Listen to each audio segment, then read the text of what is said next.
Olá, queridos, graça e paz do Senhor Jesus Cristo.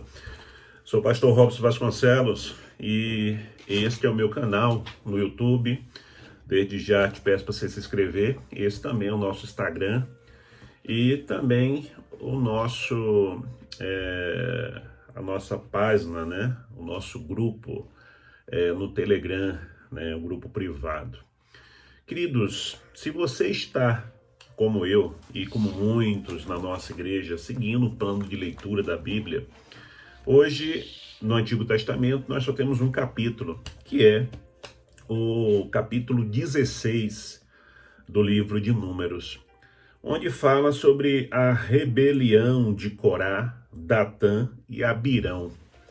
É um texto muito forte, e é um texto muito atual nos dias de hoje. Nós temos visto muita desonra, nós temos visto muito desacato, nós temos visto muita rebeldia, rebelião, levante na igreja, no meio do povo de Deus. Tem igrejas que se tornaram marcas registradas aonde elas estão plantadas, né, como igrejas dos problemáticos, igreja dos perturbados, igreja dos confusentos, né, e por aí vai. Porque, infelizmente, tudo isso é para causar quebra de comunhão, né? Quando a igreja ela tem muita picuinha, quando a igreja ela tem muita rebelião, quando a igreja ela tem muitas pessoas que se acham donas, né, e tomam o poder da igreja das mãos do Senhor Jesus Cristo, que é o verdadeiro dono, porque ele morreu por ela, né? Ele entregou a sua vida por ela, pela igreja, então ele é o dono, ele é o sumo pastor. O que nós vemos são igrejas pobres. Às vezes ela é rica só de dinheiro, mas é pobre espiritualmente. É uma igreja que não tem referência na cidade, uma igreja que não tem poder para pregar o evangelho, né? Porque não há testemunho na igreja. E esse texto, queridos, eu queria ler aqui os primeiros versículos, até o versículo 4 do capítulo 16 de Números. E diz assim: Corá, filho de Izar, filho de Coate, filho de Levi, tomou consigo a Datã, a Abirão, filhos de Eliabe, e a On, filho de Pelete, filho de Ruben. Levantaram-se perante Moisés com 250 homens dos filhos de Israel, príncipes da congregação, eleitos por ela, varões de renome, e se ajuntaram contra Moisés e contra Arão, e lhe disseram: basta, pois que toda a congregação é santa, cada um deles é santo, e o Senhor está no meio deles, porque vos exaltais sobre a congregação do Senhor. E tendo ouvido isto, Moisés caiu sobre o seu rosto. Queridos, esses aqui são vistos como os donos, né? Insubmissos, rebeldes. E como eu sempre tenho dito, amados, o crente de verdade, o crente convertido, que teve uma experiência genuína com o Senhor, ele jamais ficará endemoniado. Porque a própria física, a lei da física, diz que dois corpos não podem habitar o mesmo espaço. Então, se ele se converteu de verdade, verdadeira, ele vai ter o Espírito Santo na vida dele. E o espírito das trevas não vai poder entrar, né? Então, o crente de verdade, ele não fica possesso. Ele não manifesta demônio na vida dele. Mas ele é, se não vigiar, manipulado por Satanás, né? Nós temos aí o exemplo do Pedro, que cheio de boas intenções foi repreender Jesus, foi exortar Jesus. E Jesus simplesmente disse: para trás de mim, Satanás. Pedro não estava com os olhos arregalados, Pedro não estava todo torto, Pedro não estava urrando, Pedro não estava gritando, Pedro estava normal. Pedro estava normal. Simplesmente ele foi repreender Jesus. Jesus disse: para trás de mim, Satanás. Então Pedro ele estava ali sendo manipulado por Satanás. E como eu sempre digo, meus queridos, Por que Satanás usou Pedro? Primeiro, porque ele não vigiou. E segundo, porque Pedro era, dos 12, um dos mais influentes. Satanás, ele não tem tempo a perder nos seus projetos, nos seus objetivos. Então, se ele tem uma ação de levante, de rebelião na igreja, ele não vai usar pessoas que não são influentes, pessoas que não vão ser ouvidas, pessoas que as pessoas não vão nem estar aí.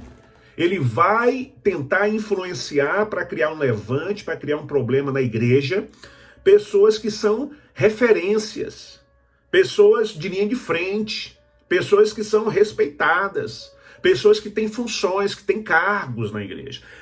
Está escrito aqui, né? Olha só o texto. E levantaram-se perante Moisés, né? Quem? Nadab, Abirão, né?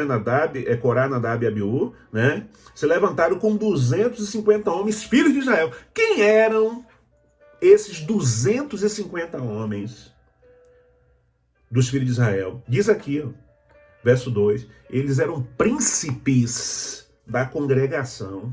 Eles não eram qualquer um, eles eram príncipes, eles eram pessoas influentes. Diz aqui ainda, eles eram eleitos por ela. Ela quem? A congregação. Eles foram eleitos príncipes, eles eram ponta de lança, eles eram líderes, faziam parte da diretoria, faziam parte do ministério. E outra coisa, diz aqui, varões de renome. Eram pessoas bem conceituadas, eram pessoas de respaldo, eram pessoas renomadas, eram pessoas respeitadas. Porém, foram manipuladas por Satanás. E, verso 3, e se ajuntaram contra Moisés e contra Arão. Queridos, o povo mencionado aqui, eles estão trabalhando em colóquio, né?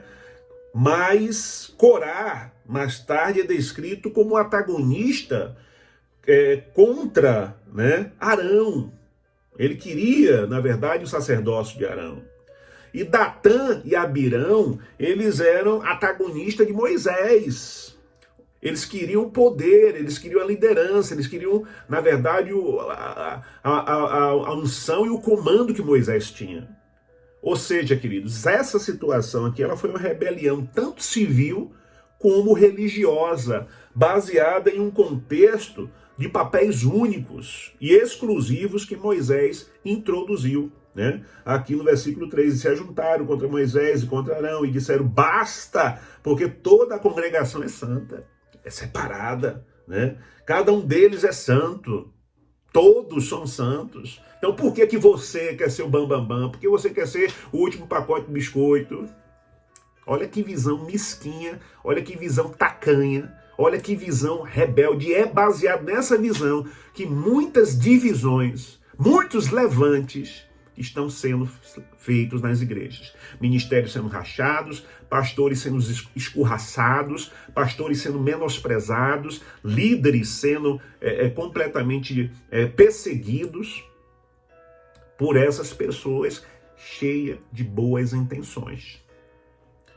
Moisés, por sua vez, queridos, no versículo 12 ao 15, eu vou ler aqui, diz assim, mandou Moisés chamar Datã e Abirão, filhos de Eliabe, porém eles disseram, não subiremos.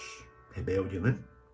Mas esse não subiremos tem um objetivo, tem algo ali, né? Verso 13, porventura é coisa de somente que nos fizer subir de uma terra que emana leite e mel para fazermos morrer neste deserto, senão que também queres fazer príncipe sobre nós? Quer ser líder da gente? Moisés nunca quis ser, foi Deus que o colocou. Verso 14, diz assim, nem tampouco nos trouxestes a uma terra que manda leite e mel, nem nos deste campo e vinhas em herança. Pensa que lançará pós aos olhos desses homens, pois não vamos subir. E o verso 15, então Moisés irou-se muito e disse ao Senhor, não atente para a sua oferta, nem um só jumento leve deles, nenhum deles fiz mal. Né? Moisés disse, olha Senhor, eu não fiz mal nenhum deles, não peguei nada deles, das ofertas deles, dos bens deles, eu não tenho nada deles. Por que isso? Queridos, A queixa deles era que estava demorando de chegar à terra prometida. Mas a culpa foi de Moisés ou foi a culpa deles em todo momento estarem murmurando, estarem pecando, estarem se levantando contra Deus e contra o próprio Moisés? Já começou lá, quando Deus mandou espiar a terra, que voltaram com aquele relatório maldito, aquele relatório do inferno. E Deus já disse, olha, essa geração que está aqui, nenhuma delas vai entrar na terra prometida, exceto Josué e Caleb. Ou seja, o que Deus está dizendo aqui, vai morrer, vai ter que morrer todo mundo de vocês que estão vivos hoje, com saúde, com boa idade, mas quem vai entrar lá são seus filhos. Vocês não vão entrar.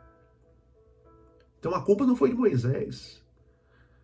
As coisas que Deus está no controle é no momento dele, é no tempo dele. A Bíblia tem duas palavras no grego para tempo, cosmos e kairos. Cosmo é o meu tempo, é o meu horário, é a minha vontade, é aquilo que eu quero para aquele momento. Mas o kairos é Deus que faz, é no tempo dele. Um dia para Deus são 1000 anos, e 1000 anos como um dia.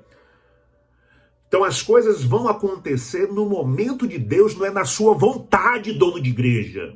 Não é no seu querer, dono de igreja. É na vontade de Deus. É na vontade do Senhor. Independente do que você acha, independente do que você crê, independente do que você deseja, do que você gosta ou deixa de gostar. Você é um membro da igreja e não dono da igreja. Não foi você que foi escolhido por Deus para nascer no ventre de uma virgem e ir para a cruz e morrer na cruz pela igreja. Se coloque no seu lugar. Se ponha no seu lugar. Então, por que eles disseram, não vou? Sabe por que eles disseram que não vou também?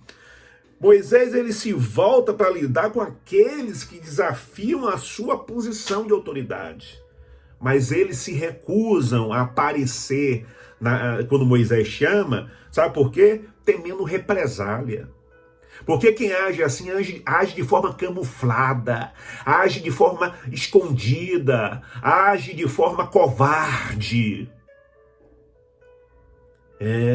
Age de forma covarde, faz reunião ali, faz reunião aqui, visita irmão ali, visita irmão aqui, covardia.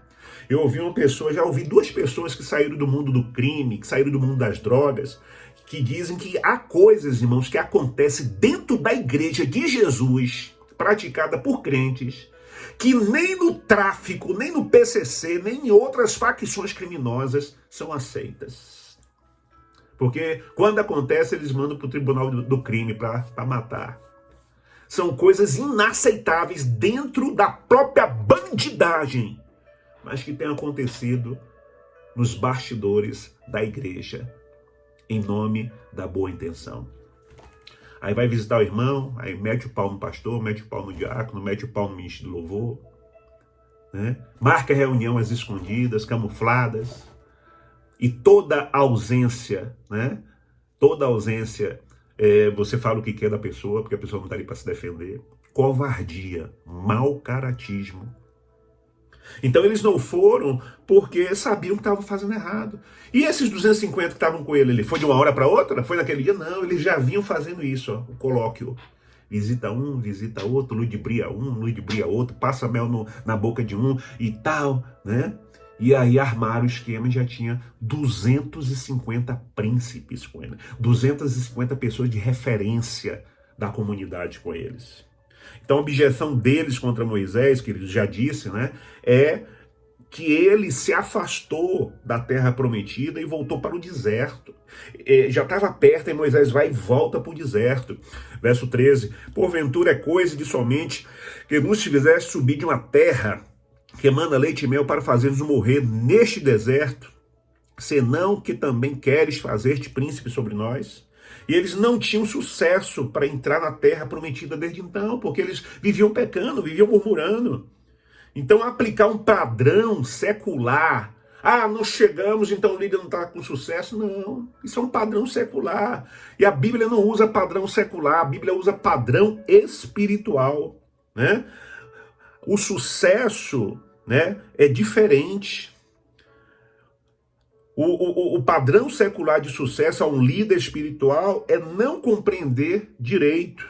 O líder espiritual de sucesso é alguém que segue a liderança divina, a liderança do verdadeiro dono da igreja, do verdadeiro pastor da igreja. Porque o verdadeiro líder de sucesso, ele não coloca-se como cabeça, ele coloca-se como cauda. O verdadeiro líder de sucesso, ele não se vê como bambambam, pastorzão da igreja, ele se vê como pastor auxiliar. Porque o sumo pastor é o pastor Jesus Cristo. Então, queridos, como eu tenho dito para a nossa igreja, cuidado. O diabo está cirandando, procurando a quem possa tragar. Então tenha muito cuidado em nome de Jesus. Tenha muito cuidado em nome de Jesus, né? Peça o capacete da salvação.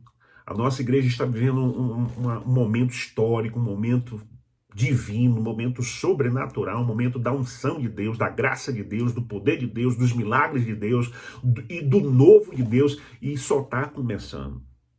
Então peça ao Senhor o capacete da salvação para proteger, né? Para proteger toda a sua mente dos dardos inflamados do maligno. E se você sentir de Deus, quando vir alguém, ó, faça como Jesus.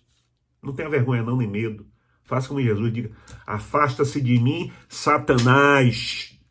Para ver se a pessoa, ela abre os olhos e de fato se coloca no seu devido lugar. Tá bom, queridos? Deus abençoe, guarde essa palavra no seu coração. E se você desejar, compartilhe esse vídeo, né? Porque isso está acontecendo em muitas igrejas no Brasil todo. Um abraço, Deus abençoe, até o próximo vídeo. Se inscreva no canal. Shalom, shalom.